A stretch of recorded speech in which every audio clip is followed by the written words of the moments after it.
Alors des entrepreneurs ont réfléchi à comment mieux vivre la voiture et pour moins cher.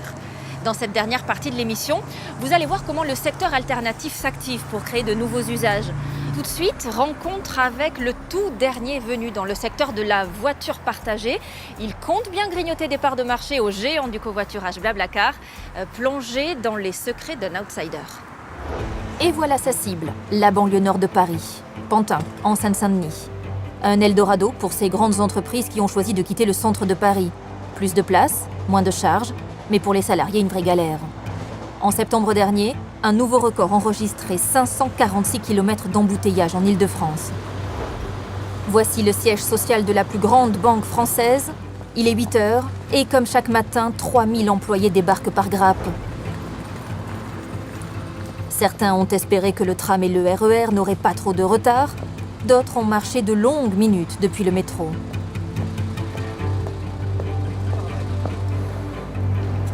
Seul un salarié sur 10 a choisi le covoiturage et pourtant, voilà à quoi ça ressemble. Bonjour. Bonjour. Ça s'est passé comment le trajet ce matin? Très bien, on a eu de la chance. Ça roulait bien. Ça roulait bien. Ça roulait bien. Vous avez passé combien de temps en voiture là toutes les deux du coup? 40 minutes. 40 minutes. Vous avez le temps de sortir 2 minutes pour qu'on discute? Oui. Vous avez le sourire toutes les deux, on sent que vous avez passé un bon moment ensemble, c'est ça? C'est vraiment 40 minutes où on parle tout le temps ou alors on écoute la radio et c'est chacune dans son coin? Voilà, c'est les deux. Et ensuite, à l'intérieur, une fois que vous êtes au bureau, vous voyez, vous travaillez dans le même service Pas du tout. Ouais. Non, Absolument on est pas. absolument pas dans le même C'est ce service. qui nous a permis de nous rencontrer d'ailleurs. Ça fait 8 ans qu'elle est là, moi ça fait à peine 1 an. Je suis encore en alternance. Ouais, comme elle a 23 ans, je lui donne des conseils sur la suite de sa carrière, sur la façon de naviguer l'entreprise, qui rencontrer si elle veut essayer de trouver un boulot Puis chez elle nous. me donne des noms et quand on débute, j'avoue qu'on n'ose pas trop aller vers les gens. Du coup, c'est bien d'avoir quelqu'un qui nous aide un peu. Ouais, c'est bien d'avoir ce petit temps de trajet. C'est ça. Finalement, on se sent moins perdu C'est ça. pour la suite. Quel intérêt elle y trouve, la société, selon vous? De plus en plus, les entreprises ont la problématique d'être a nice place to work. Je suis persuadée que ça contribue. Ouais. Je vous laisse y retourner, il faut peut-être y aller là. Oui, Sinon, c'est moi qui vais vous mettre en retard. La jeune Saria gagne près d'1 heure sur son trajet et elle ne débourse rien, c'est l'entreprise qui prend tout en charge. Françoise, elle, reçoit 10 centimes au kilomètre, 2,45 € par trajet, jusqu'à 2000 € d'économie sur ses frais annuels de voiture. Une façon pour l'entreprise de séduire et surtout de fidéliser ses salariés. C'est avec cet argument que Julien Honard a convaincu 70 grands groupes comme celui-là. Bonjour, Bonjour. Julien, enchanté. Enchanté. Ce jeune homme n'a que 27 ans. Il est ingénieur, passé par HEC et l'une des startups de la Silicon Valley. À son retour, il y a 4 ans, il crée WazeUp, un logiciel et une application de covoiturage qu'il vend clé en main aux entreprises. Un sacré pari quand Blablacar était déjà devenu l'incontournable de ce nouvel usage. Ce qui est marrant, Julien, c'est que l'idée première de Blablacar, au départ, c'était justement de proposer des trajets domicile-travail. Pourquoi ils n'ont pas réussi? Alors l'idée première, Blablacar, c'était vraiment la longue distance et ensuite ils ont fait du domicile-travail pour voir finalement si ça pouvait prendre. Mais comme ils ont toujours eu en tête la longue distance, ils avaient une technologie qui n'était pas du tout adaptée pour les trajets du quotidien, qui ont des contraintes très fortes sur l'itinéraire que vous n'avez pas quand vous partez en week-end, d'horaire que vous n'avez pas du tout non plus quand vous partez pour des trajets loisirs, et puis de partage de frais aussi, de petites sommes de manière régulière, qui est très différent que d'acheter son billet de covoiturage en ligne. Donc nous, on a créé vraiment une application qui est complètement dédiée au domicile-travail.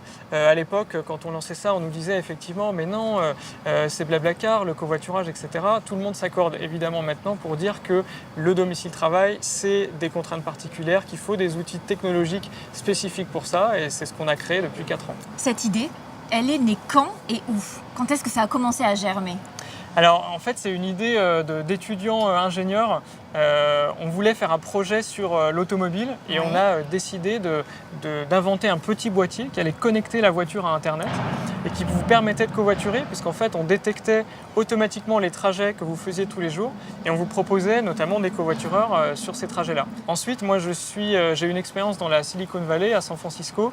J'ai fait un stage de 6 mois là-bas et je me suis rendu compte que tout le monde avait un smartphone qui était connecté à Internet, ce qui n'était pas du tout le cas en France à l'époque. Et du coup, je me suis dit, le boîtier, tout simplement, tout le monde va l'avoir dans sa poche demain. Ça s'appelle un smartphone, une application mobile. Et c'est pour ça qu'on a décidé de créer WazeUp sur smartphone et appli. Mais comment à 20 ans, on décide de se lancer. C'est un énorme challenge, mais en même temps, on n'a rien à perdre. Et aujourd'hui, dans le numérique, il faut très peu de capitaux pour démarrer. En fait, moi, j'ai démarré avec mon associé avec rien. Avec rien, combien? Avec rien, combien? Non, à la force de notre travail. Voilà, il faut vraiment quasiment rien pour démarrer à partir du moment où vous avez les compétences. Et puis après, on a commencé à vendre l'application, donc à pouvoir embaucher du monde. On a atteint la rentabilité de l'entreprise quand on était 5. Et ensuite, des industriels ont investi chez nous, notamment Noroto dans un premier temps, et dans un deuxième temps, RATP et de nouveau Noroto pour 1,4 million d'euros, ce qui nous permet de développer maintenant largement l'entreprise. Aujourd'hui, Julien embauche 16 personnes et revendique 75 000 utilisateurs. Une ascension fulgurante, mais toujours dans l'ombre de la plateforme Blablacar qui détiendrait 95% du marché français et qui revendique, elle, 20 millions d'utilisateurs dans 19 pays. Même pas peur, sauf que... Julien, en mai dernier, quand Blablacar annonce qu'il va relancer les trajets domicile-travail, vous dites quoi, vous, là?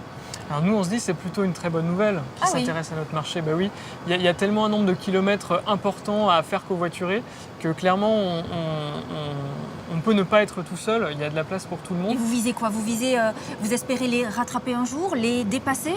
Alors nous, on vise, encore une fois, le domicile-travail, c'est le gros des kilomètres. Donc ce qu'on vise, c'est devenir plus gros que Blablacar puisqu'on a un marché qui est plus important. Vous doutez de rien? C'est la totale confiance. Hein. Ouais, il faut avoir cette vision pour à la fois embarquer des équipes, embarquer des investisseurs.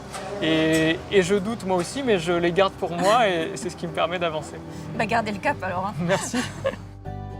Bref, Julien sans complexe, sans état d'âme. Il a eu raison apparemment. À suivre.